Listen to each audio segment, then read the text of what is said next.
Sandra Fluke is with us. She is it's a lawyer and women's rights activist. You finished law school, Sandra?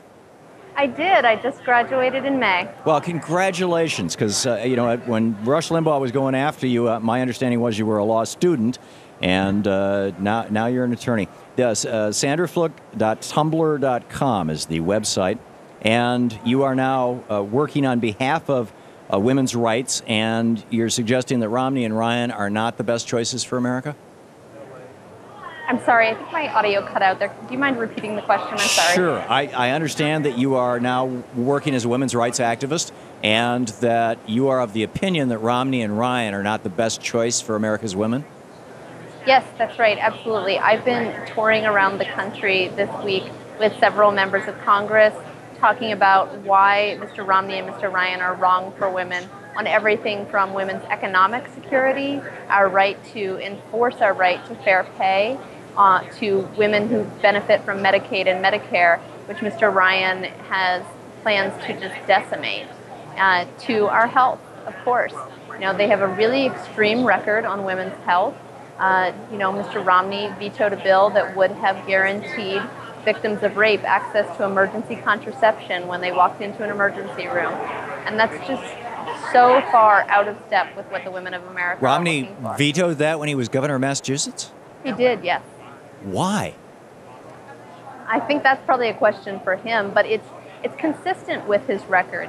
He said a few years ago that he would be delighted to sign a bill that banned all abortion in this country. And he supported the Republican Party platform, which not only includes a plank that would eliminate abortion, but with no exception for rape or incest or for the life of a mother, but it also includes a salute to the kinds of policies that we saw put forward in Virginia earlier this year, requiring women to have an incredibly invasive transvaginal ultrasound if they wanted to access abortion. So it's really just incredibly extreme and dangerous policies for women. And in many ways patronizing or paternalistic. The economic I think about that especially, their support for provisions that would allow an employer to decide which types of health care was covered by your insurance.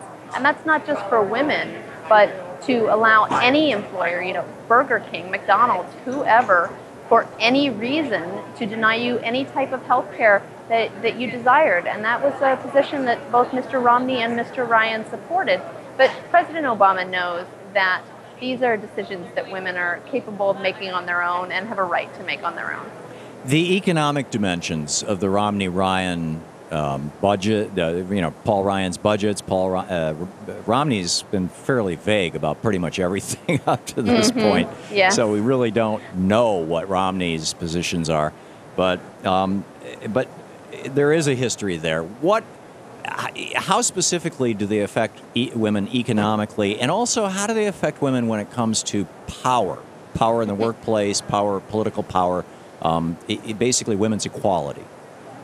Well, this is all really about women's equality, isn't it? Because it's about giving us the tools we need to enforce our right to fair pay. That's all about what the Paycheck Fairness Act is, and that's what President Obama has supported, but Mr. Romney refuses to take a position on. And Mr. Ryan has repeatedly voted against fair pay for women, including the Lilly Ledbetter Fair Pay Act.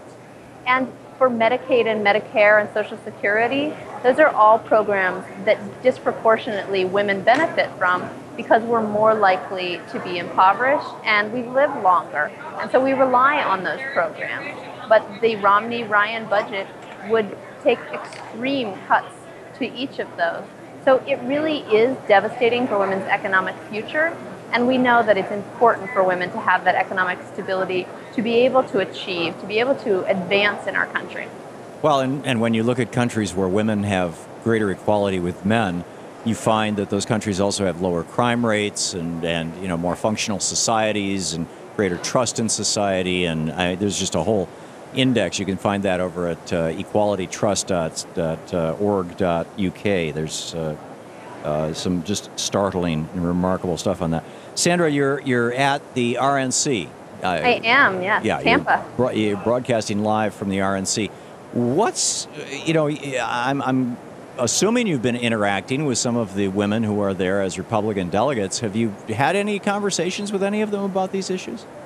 Unfortunately, I actually just arrived, so I haven't gotten a chance to talk with any of them, but I have been watching the coverage of the convention, and I've seen a few women at the podium, but I haven't heard a lot about women's health care and women's economic future and what Mr. Romney and Mr. Ryan intend to do about things like the pay gap in this country.